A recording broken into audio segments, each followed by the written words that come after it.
No, that's not vanilla ice cream. That's my Crisco shortening. Well, actually, it's Walmart brand shortening. But it sure looks good. Looks like sweet vanilla ice cream, but I got a feeling it wouldn't taste so good. Anyway, I got it loaded up in my cast iron skillet. Just waiting on the fries to kind of get through. These fish doesn't take long. They're thin sliced, so you know, 5 or 6 minutes on each side when they float and they're ready to rock and roll. Pan frying in a cast iron skillet for fish is great. Well, welcome back to A Country Boy Can Cook. It's Friday, and we're going to have a fish fry Friday, some channel cat with white cornmeal, no salt, no seasoning on the fish, no seasoning in the cornmeal. Let that fish stand fine by itself with just the white cornmeal. Get it to the table. If you need some lemon or some salt or pepper, put it on then. I don't like to dilute the flavor of fish down or anything else like that, so maybe on steak, but not fish. So anyway, you can see, let's see right there, I've got my cast iron skillet going. It's got shortening in it, and I'll show you a picture of loading the shortening in. And I've got some French fries in the oven. They are sweet potato fries. I took and cut those in about 1/2 inch thick planks. Put a little bit of olive oil and vegetable oil on them. Just a little bit of adobo seasoning. I mean, not much. And they're in the oven cooking right now. And I'm going to go ahead and prep my fish, so when the French fries are ready, should be about another 15 or 20 minutes, I can drop my fish in. So let me bring you right back and we'll get to cutting up this fish. All right, let's get to cutting this fish up. I'm not going to fry these big pieces. These are kind of big fillets. So I'm going to cut them in half lengthwise.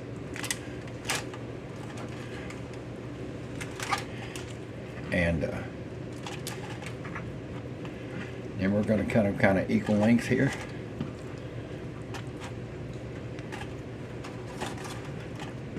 This will make them fry a lot quicker.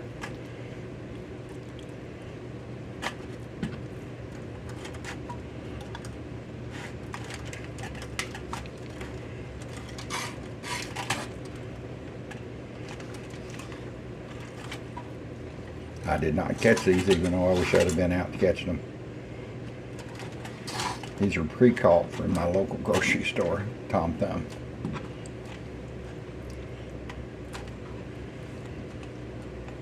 And I actually like smaller catfish fillets that I can just fry them whole. But no luck this time. And I'm going to be, you'll see this is pretty thick here. You know, it's about 1/2 inch thick. But I'll watch them and I'll pull them out as they get ready.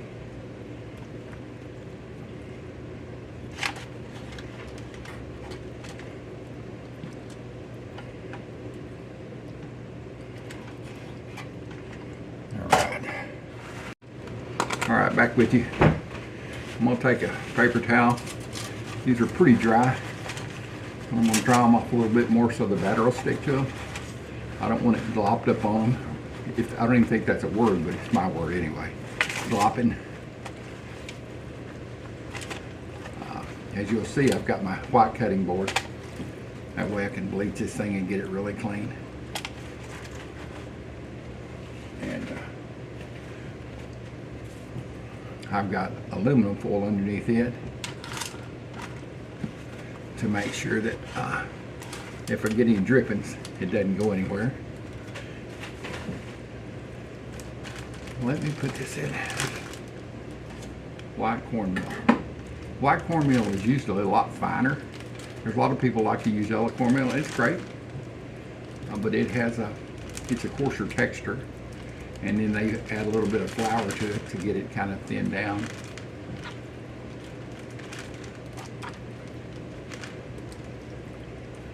I'll put these, try to get these bigger, thicker pieces out. Like I said in the short video earlier, that my mother always used a paper bag doing this. I don't have a paper bag anymore. That's some kind of no-no. So anyway, just turn these around in here. Make sure they're really well coated.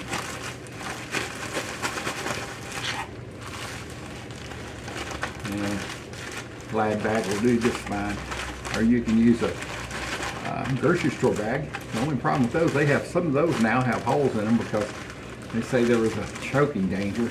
Kids were putting them over their head, or somebody was, and dying, getting smothered to death. So you have to use 2 or 3 of them. If it's any liquid or anything, it'll just run out the bottom. So let me get some of this mess cleaned up, and I'll be right back with you.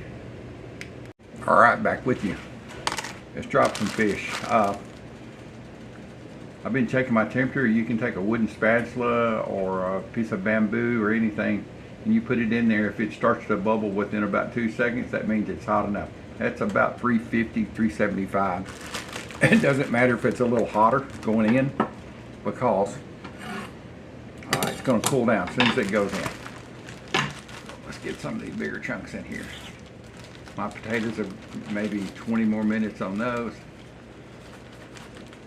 Kind of shake off all your excess. Try to do it in the bag. Push this away from you.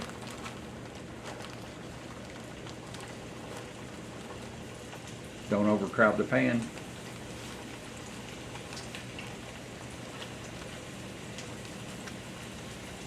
It's going to be some good stuff, boys and girls. Here's one of the big thick chunks.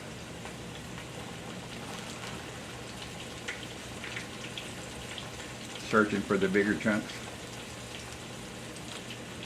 It really don't matter. I'm going to pull them up and put them in when I think they're ready. So that's about all it's going to go right now. Okay, get these over here so you can see what's going on. Let me get the camera up here a little closer for you.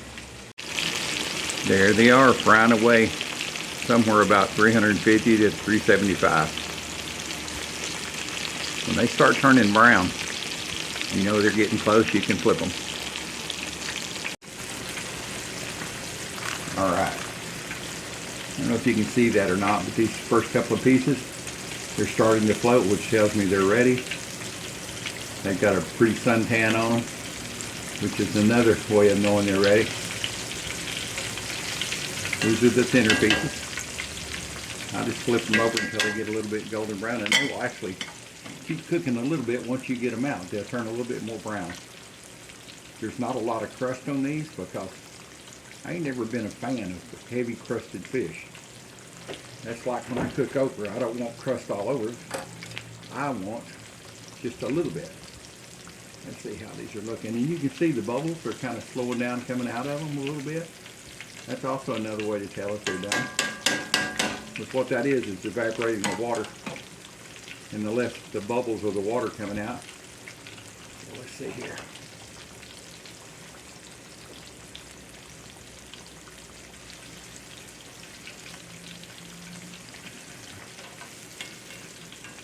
I've never cooked fish in a deep fryer, but at our church, the Denton County Cowboy Church, we have a testicle festival every year, and I've cooked plenty of sheep testicles, or lamb testicles, whatever they call them, and they were cooked in a deep fryer. I know a lot of people don't like them, but boy, they're really good. Made a ranch dressing to go on them. Oh, so yummy. Maybe I'll do some of those. It's just hard to find a smaller quantity. And it would be a smaller quantity probably just for me. My wife might try it, but I doubt it. Let's check these pieces here. Oh yeah, they're pretty and golden brown. Let them drip off just a little bit and put them on this plate over here.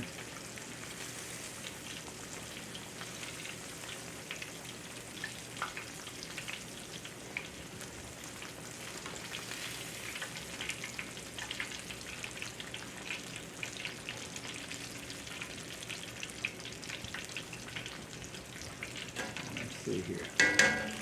Let's load this baby back up.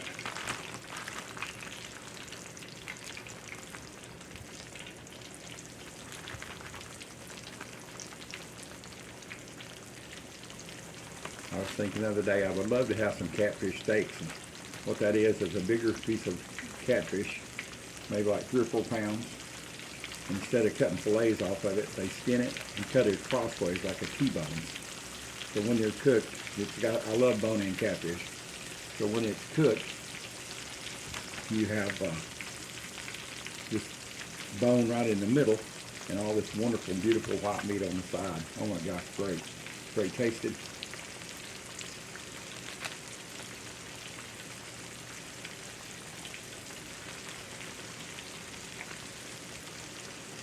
All right. Get on down here.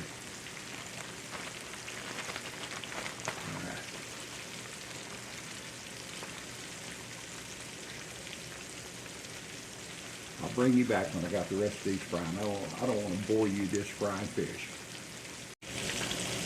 All right, it'll be just a few more minutes. The French fries are almost done. If this fish beats the French fries out, that's no problem. I'll just put it on the oven. It'll keep it warm really good. So I'll bring you back when this is, let me just show you here. And all these babies are out of there. I've even got a spoon to get them out with. Just flip them. It's easier than the tongs. After my heart event last year, I just don't even have strength in my hands hardly. The good news is I'm getting some feeling back in my right finger, my right 2 little fingers, my little index finger, my little finger and my pinky and this. It's not quite as numb as they have been, so still not on the left side. It feels like it's frozen. I can feel pressure, but that's it. So anyway, I'll bring you back here in just a few minutes when these are all fried up, and I'll show you the plate. All right, the sweet potato French fries are out of the oven. They cooked for about 25 minutes on 420 degrees. A little bit of olive oil on the outside, very little seasoning. All right, back with you on Friday night fish fry. Channel cat from Mississippi, farm raised. Here she is, boys and girls. I told my wife to get hers and go to the table. She's over there already eating, leaving me behind. Oh my God, I can't believe she's got the nerve to do that. What a bitch. Yeah, she said, "What a bitch." I said, "No." I told her to go while her food was hot. It's delicious. Nothing. Oh, what did you say? It's delicious. No, she says it's delicious. That's good to know. Let's grab one of the thicker pieces here. Yeah, here's one right here. It's breaking open. Let's see if you can see this one. This is what you want it cooked. So it's flaking open. You can see it's still hot. And yes, I did have a little piece a while ago. I cannot lie. Yum yum. All right, let's see if we can get a.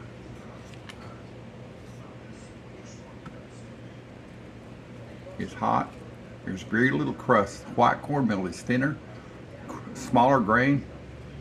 Pat your fish off dry. When you put it in your grease, have the grease around 375. Try to maintain about 350 as you put your fish into that oil, whatever you're using, peanut oil or Crisco or whatever. You may have to turn it back up because as soon as you put that cold fish in, the temperature is going to go down, down, down, down. So you may have to play it like a piano, turn it up a little bit until you know, check it with the thermometer. I didn't check it with the thermometer. I just checked it the way I always have. I look, it starts smoking. That's about 375 or 380 degrees. So anyway, got my coleslaw that I made. That's on a different video. This is KFC style coleslaw. And it's very good. My wife is saying it's very good twice, 3 or 4 times. So let me take a bite and see if I concur with her. The coleslaw did get better each.